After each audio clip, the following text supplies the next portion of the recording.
had this fuck you attitude all my life. And to the world, the uncaring world. It's just, I want to put this big fuck you in front of their face, which is why most of my girls are naked, which is why I show them at their most degenerate, because I want, fuck you. Things aren't right. It's not supposed to be that way. I hope people aren't just reading the pictures for a hoot.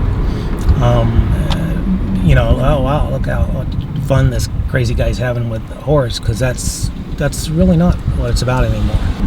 These are people who are living through something that I want to understand.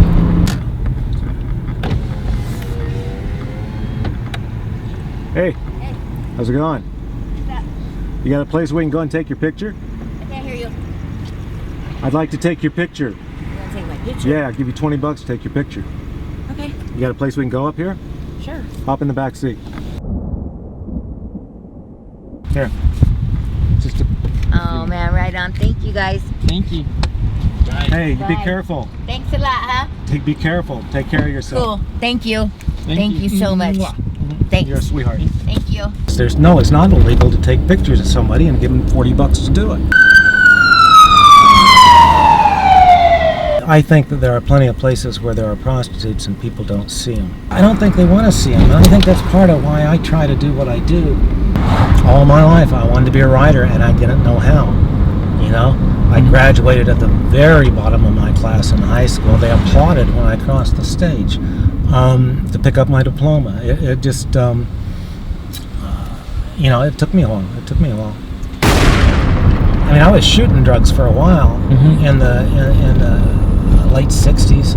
I never needed $20 for a hit to the point where I would do anything for that $20. After every shot, we washed the needles with alcohol. We sterilized it. We did all those things that none of these people are doing. Personally, I just love it. I love it. At 4 o'clock in the morning, it's quiet, but at the same time, you see little shadows of people moving around here and moving around there, and the light flickers, and then you see, bam, there's a hooker standing there, and the ones downtown too, down around here, they're, the ones in Hollywood are pretty cute, and they're little mini skirts and everything, but some of these girls down here, man, they're at the bottom rung. They're having a hard fucking time. I carry a wad of 10s and 5s in different pockets. Yeah. So after I bargain with them and I figure out how much they want, you know exactly. I know exactly, without having to show them my wad or anything, exactly which pocket to go to and how much to take out. When you're photographing a bride on the day of her wedding, that you always look at the bride. When you look at the bride through the lens, you're looking at the bride through the eyes of the groom. And on that day, she's the most beautiful woman on earth. And regardless of what she really looks like. And I find that in photographing women, I've done that. I try to do that. I've always tried to do that. Not just prostitutes, but women in general. A lot of these people they're just born victims. The government and the people have a tendency to create non-humans out of their enemies. I think that's how people look at homeless people, or how they look at this woman we were just with. They don't see her. They see her on the street, and they just don't see her as real. They see her as someone who could die tomorrow, and it doesn't matter. They're still human. They still have the same feelings. They still have the same reality that the rest of us have. I've seen a lot of sad stuff, but it's not so much that I wish I hadn't seen it. It's just, as a matter of fact, I wish everybody else saw it as well.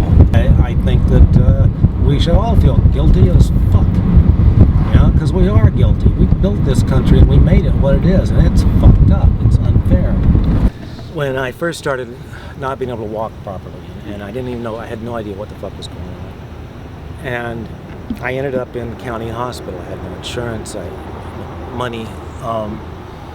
And the experience at county hospital, it was all right. It wasn't nightmarish, but it wasn't pleasant. But when I left county hospital, I left it not feeling the least bit sorry for myself, but thinking about how much better I had it than everybody else in that place. I mean, those people were fucked up. And it wasn't going to get better. My pictures are angry as hell. You know, most of us, I think, you tend to hold in that anger because you don't want to say, oh, I hurt all the time. You don't want to sound like a pussy. But at the same time, if it hurts, it hurts.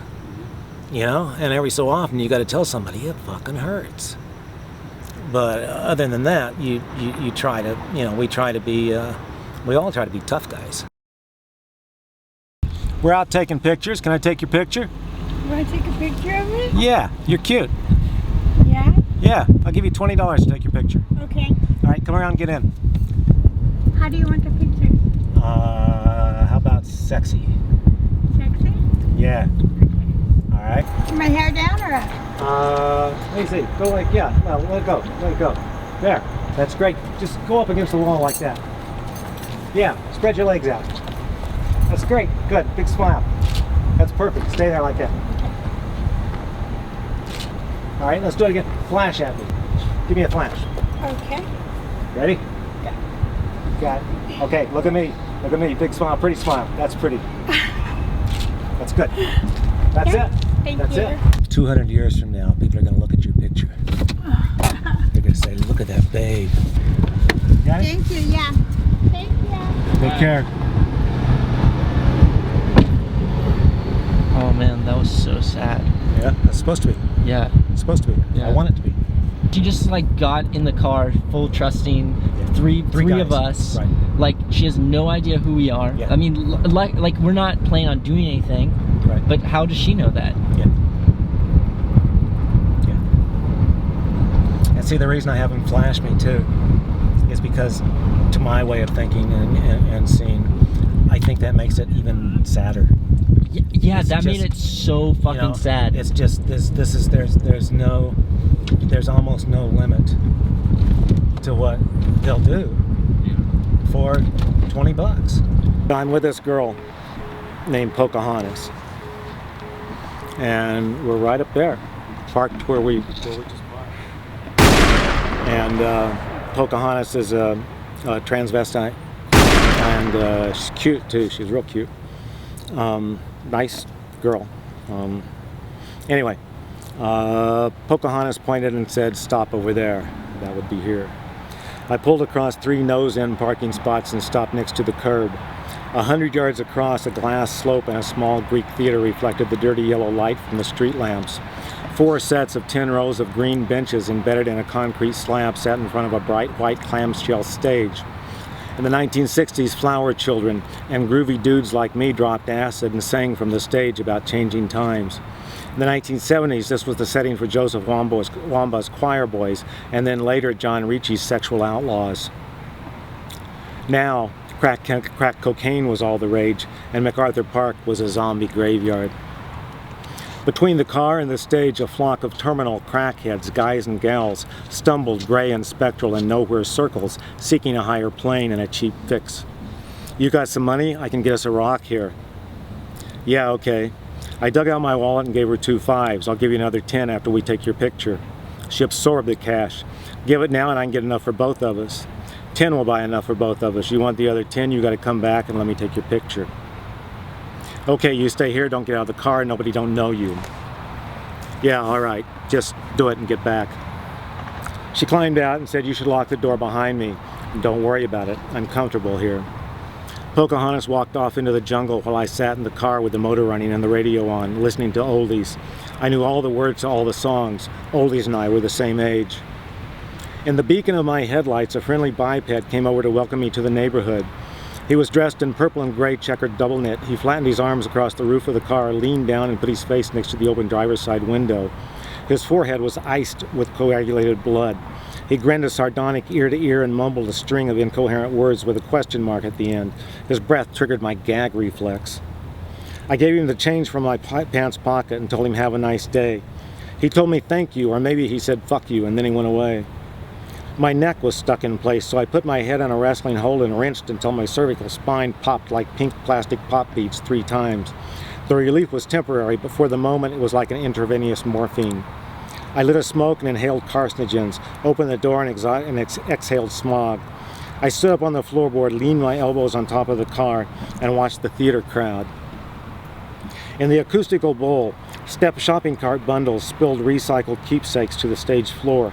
Numbed-out castaways flitted aimlessly about like slow-mo bumper cars, crashing noiselessly into empty space.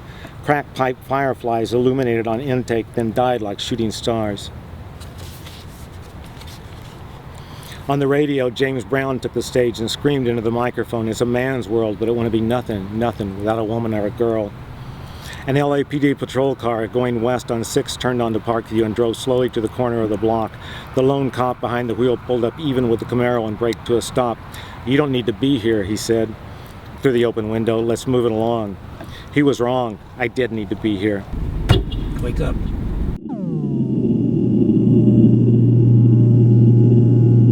Did you hear that guy whistle? Yeah. Yeah, he's a drug dealer. That's what they do. Really? Yeah. Yeah, I'll stop and get us some crack if you want. No, I'm good.